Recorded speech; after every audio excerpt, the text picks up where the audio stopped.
Good morning, everybody. Lee Brower here. Welcome to this week's edition of Meaningful Monday. I am grateful to be here and I am glad to be here. A bee. I was looking out the window last week at a flower bed and I saw hundreds of bees, and it triggered me to start researching bees. They're everywhere. What would we do without bees? Think about this. How many bees do you think it takes to make just 1 pound of honey? 100? 1,000? It's estimated that in a hive, there's 20 to about 60,000 bees. They have to collectively visit millions of flowers. They travel the equivalent of 2 times around the earth just to produce a single pound of honey. Now, here's another question. How much honey does a single bee contribute over its lifetime, which is about 4 to 6 months? Surprisingly, just think about it. In a jar of honey, 1/12 of a teaspoon over that bee's lifetime is what gets contributed. And yet think about the contribution of thousands of hives coming together.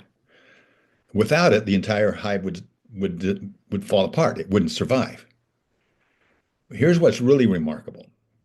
While each bee's main focus is collecting nectar to make honey, they unknowingly create an incredible ripple effect. Because what happens on their feet and their wings is they gather pollen. And with that pollen, they pollinate flowers.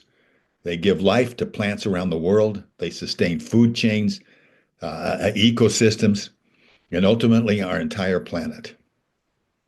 Those small intentional actions of going to the flower, okay, to get nectar, have an impact far beyond their original purpose. So I like to collectively call the river mindset. A river mindset is a mindset that's outward thinking as opposed to a reservoir mindset that's all about how much water can I get.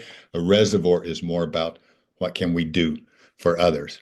So with that mindset, thinking beyond ourselves and serving others in meaningful ways, like the bees, each time we take an arrows out action, thinking of somebody else, where we smile at somebody, do something for somebody, but it's about somebody else, those small little actions of touching those flowers in ways we will make our own ripples, in ways that we may never see, but which we know, which we now know, can bring more life, compassion, and strength to this world.